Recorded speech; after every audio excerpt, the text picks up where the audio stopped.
And welcome to another exciting episode of the Super Fantastic Exchange. My name is Gary. Guys, I can't tell you how excited I am to bring to you none other than one of those guys that is just an inspiring leader here in the multifamily industry and beyond, I would dare to say. Guys, give it up for none other than Tony Sousa. Hey guys. Hey. Gary, I'm excited to be here, man. Well, Tony, can you hear him clapping for you? I can hear, and hopefully the listeners are too. They're clapping for you, man. Hey, this is a kind of a special episode because normally what I do is I ask 2 or 3 things that inspire an inspiring leader, because I always love to peek behind the curtains and see what inspires those leaders that inspire others. Well, we decided to take this just a little bit on a tangent, which is great. I'm super excited. And we asked the audience, right? We're floating on the change there. But we asked the audience, hey, what questions would you like to ask Tony? And so, Tony, we got quite a few questions from the audience. And so I'm super excited to ask these questions, and we'll do some call outs of some amazing people that ask these questions. But I would be remiss if I did not start this show by let's begin by asking, hey, who are you? What do you do? Tell us a little bit more about you. Well, Gary, thanks. Great intro. I'm Tony, and I'm the Vice President of Operations here in San Antonio, Texas. I've been in the business for some time. Don't want to age myself, but I've been in almost every role in this business, at least on the office side. I haven't spent much time on the maintenance side, but love this business, and I love the people involved in this business, and I'm excited for the future. Cool. Awesome. Excellent. Hey, first question I want to ask you that, is just part of the Super Fantastic Exchange is, what is it that inspires you? What inspires you the most? Yeah, I would probably say people inspire me the most, and obviously people, I'm one of them. I think developing myself to be the best leader, to pay it forward and help the most amount of people I possibly can, it inspires me and drives me. But I love people. I talk about this a lot, that if you don't, you're in the wrong business, obviously. But I love their stories. My background, Gary, you may know a little bit. I was a trained journalist, and so I love stories, and I love people's stories. And when I got in this business, I got to learn a lot more about their stories and what they were looking for in an apartment or whatever the case is. But now I get to engage with them in different ways, and learn their stories in different ways. And frankly, I'm now in a position, and have been for some time, to help people grow in their lives, in their jobs, and I take that as an incredible, wonderful opportunity and responsibility. So that probably is my driving force, is the people of our industry, and frankly, I just love the people of the world, if you will. So. That's awesome. One of the things that kind of resonated with me is you started that out by saying, hey, I want to develop myself and pay it forward. And so I really admire what you do with, you are constantly kind of developing yourself.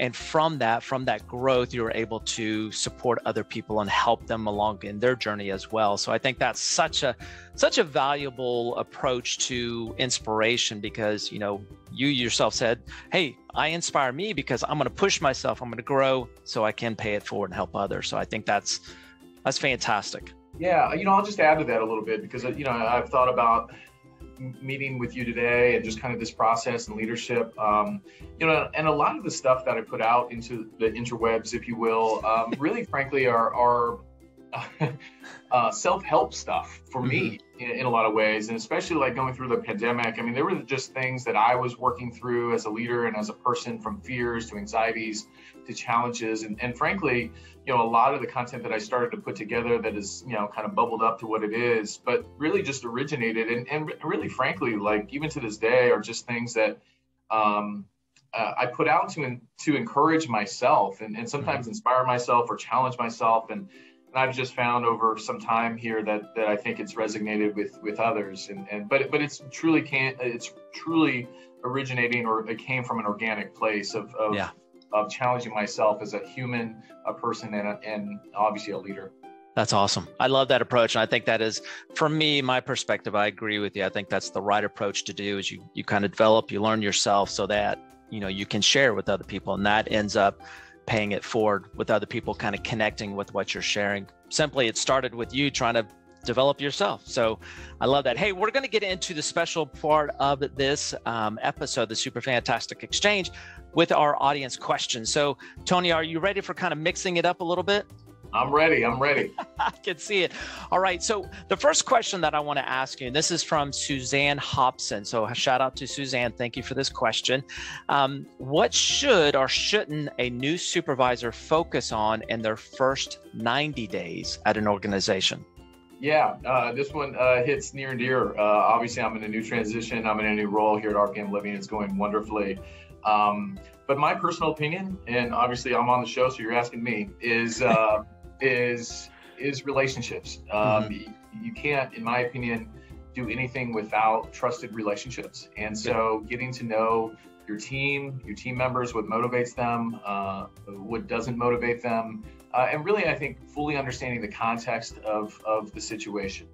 Some teams you may come into are high performers, some really maybe some opportunities there. But ultimately, I don't think you can lead with impact without having relationships, true relationships. And that doesn't, I don't mean sort of weird ones or crossing the line. I obviously, I don't know who's listening or how can they can interpret relationships. But what obviously I think much of the audience understands is the professional relationships that are rooted in trust. And trust is key to all relationships. Yep. And also professional relationships as well. And I think as a leader, if you don't have that equity of trust with your team, you get a chance to talk and lead meetings and yield a big stick, but your effectiveness is diminished without trust. I love it. I'm gonna love it. I build relationships through building equity of trust so that you can lead them. Excellent. Hey, we're going to get to the next question. We're going to go, this is like rapid fire because I want to get to all these questions. Mike Wolber asks, hey, Mike, right? Shout out to Mike. What has Tony focused on in his early days at RPM to establish trust from a team? Great question. I'll tell you some of the first things that I've done is just allowed my team to see who I am. And I'll share a very honest story. I'm a fairly public professional, or have become that. And I don't know if that helped me in this situation, frankly. I think I was having to overcome some perceptions and some of those negative. And so I think it created some additional challenges for me initially in building that trust. But it also humbled me, and it also challenged me to be that much more transparent and almost vulnerable with my team. My first week, I had my wife and kids show up at the office, and they got to meet them. I think that they're a lot of who I am, and I think it's important my team got to see that I'm not just this maybe person they know online or a person they've heard about, but listen, this guy is great at what he does, but he's also a dad, he's a husband. He has other things that mean a lot to him, and it's not just, engagement on LinkedIn. I have a whole other life. I coach, basketball teams. I do a whole bunch of other things that mean a lot to me. And frankly, those things mean the most to me. And so for me to share with them the people that mean the most to me, hopefully, in that interaction with my team, I think that showed them that I'm willing to show them the most important people in my life. And not that I expect to meet their families on the first week, but I was willing to let them a little bit into my life and behind the curtain, if you will. And yeah, that was just one example of my strategic attempt to build trust, but in a very authentic way. It wasn't, incredibly contrived or that is my family. I didn't hire that wife. I didn't hire that family to come in. That is my family, and they're wonderful to me. That's awesome. I love that. I love your approach is just being authentic and letting them see the real you as opposed to what they perceive to see on social media. And I think that's a great approach. Hey, we got another question. Josh Patino asks, Josh, all these shout outs. I love this. Hey, can you share a most memorable moment in your multifamily career? Yeah, I'll do one heavy and I'll do one light. The light one is, something we talked about. Really, I think that put me probably on like the multifamily map is this most interesting man in property management video. it was chicken scratch on the back of a napkin, during a lunch, I think years ago with Sequoia Equities, and shout out to Lisa Trapp, she's with CWS now. But and we came up with this idea based on some thoughts that she had as, man, you're really an interesting guy, Tony, with some interesting backgrounds. And we said, hey, let's put it to video. And at the time, Dos Equis was very relevant, maybe a little more relevant, at least the Most Interesting Man, commercials were at the time. And frankly, we produced it well, high quality. And at the time, even then, I think this is almost 12 years ago, we were very focused on high quality video, which at the time was kind of a unique thing. So you had to invest in resources in that. So, but it gave me some legs. I think it put me on the multifamily map. And so that's a fun memory for me. And obviously all the memories on set and all the things that went well and didn't go so well and awkward things, but that's for another time. But I'll tell you, the second component that I don't want to call it heavy, but really just monumental, and I think has changed my life and career in a positive way, has been the most recent events, I think, of our world is the pandemic.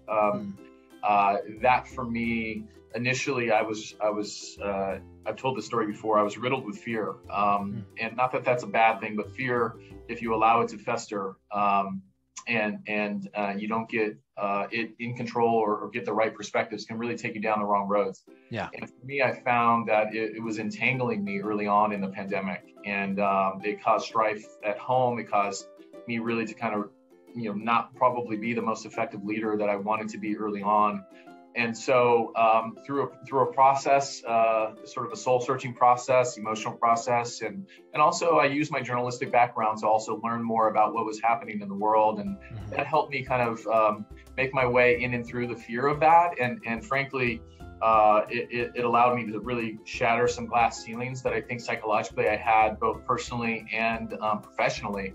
And I look back on it now as sort of the rocket ship that took off at that time. And I'm excited. And we all know with great obstacles sometimes comes the greatest opportunity. And so, I was pretty fortunate to take advantage of that in my own life. That's fantastic. Yeah, when you get faced with those obstacles, if you have awareness and you learn from these things, it really can transcend and build and level up from that. So another question, Monica Menjivar, I got a chance to meet. Fantastic lady. Shout out to Monica. Hey, what makes you different as a leader, and how has this been a struggle or maybe a success in your career? Well, and I know Monica as well, and she's challenged me with some of this. And I'll tell you, and this is me just being really transparent with your audience, Gary.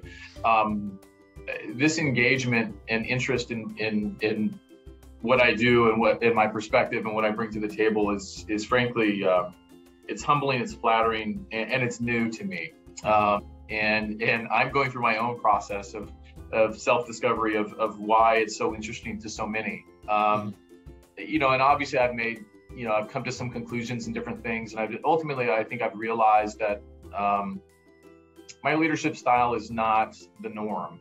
And I didn't realize that up until probably recently, frankly. And it's also encouraged me to double down on stylistically this approach that I have to leading people, through buy-in and motivation and relationship-based leadership. But at the same time, holding people firmly accountable to a very high expectation. Yeah, you can't do that without those relationships we talked about. So, like I said, I think in my early example, I think people know me pretty well, and it can cut both ways. They have a perception. And frankly, I don't blame anyone other than myself. I put myself out there, I produce content. So I can't blame anyone for saying, well, why do you judge me this way? Listen, I'm out there, I'm being vulnerable to everybody else. I may get no engagement on some content. I may get a whole bunch. Whatever the case is, I am who I am. And I think ultimately that's what people appreciate in a leader, whether it be me or anyone else. Yeah, absolutely. I love you're authentic across the board, no matter whether you're on social media or in person. You share that, you show that, and then you lead with your style, and then people resonate with it or not, and that's okay. Tammy Longo asks a question. Hey, Tammy, what is your prediction for the blend of prop tech and people in the multifamily? What is your kind of forecast?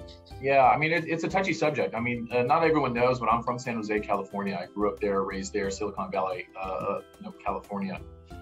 So I have a love for technology in its rightful place. And technology at its core, I firmly believe, is there for its best intentions for optimization, efficiencies, and frankly, to help humans as well, not to replace them. Now, I think technology will continue to be a part of our business more and more.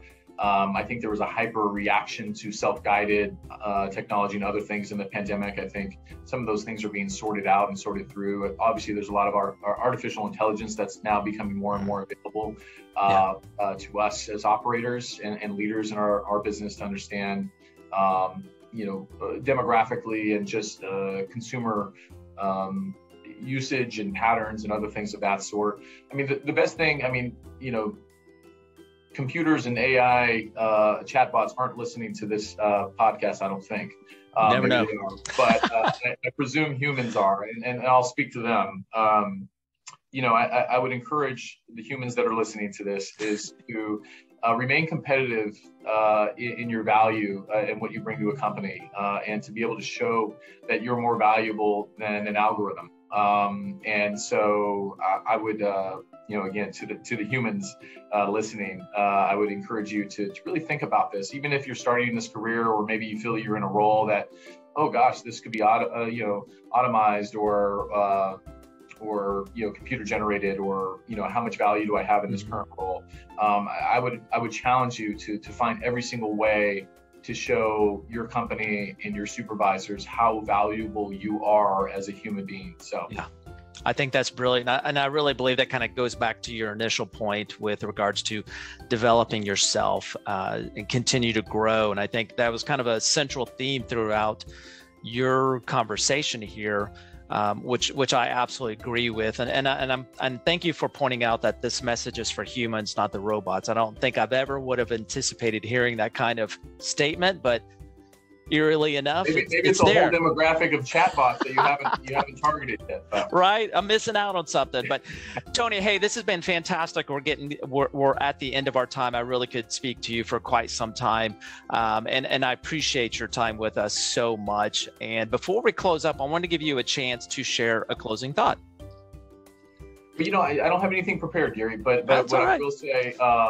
What I will say is, I've appreciated everything that you're doing in the industry and bringing thought leaders to light, and that's inspiring not only myself, but I know many out there, and so I just, for those that are connected and engaged with what I'm doing and what RPM is doing, I just say thank you, and we appreciate you, and we hear you, and we see you, I just want to continue to focus on the future and focus on giving the best quality feedback and paying it forward to everyone I possibly can. And the exciting thing, I think, with online or LinkedIn is the reach is far more vast than it could be even here locally in San Antonio. And for me, that's exciting to be able to have that level of reach. It inspires me almost every day when I get up. So I love it. Tony, you've been fantastic. I loved all your points. Man, develop yourself, be transparent, engage, be you, guys. Thank you so much for joining us here today on the Super Fantastic Exchange. Make sure you go follow Tony on LinkedIn. He really does have some valuable content. It's authentic content, guys. Follow him just like that. However, the thumb wrestling or that's texting on your phone, however that works. Hey, thank you again for Tony for joining me today on the Super Fantastic Exchange. We will see you on the next episode. Thank you, guys.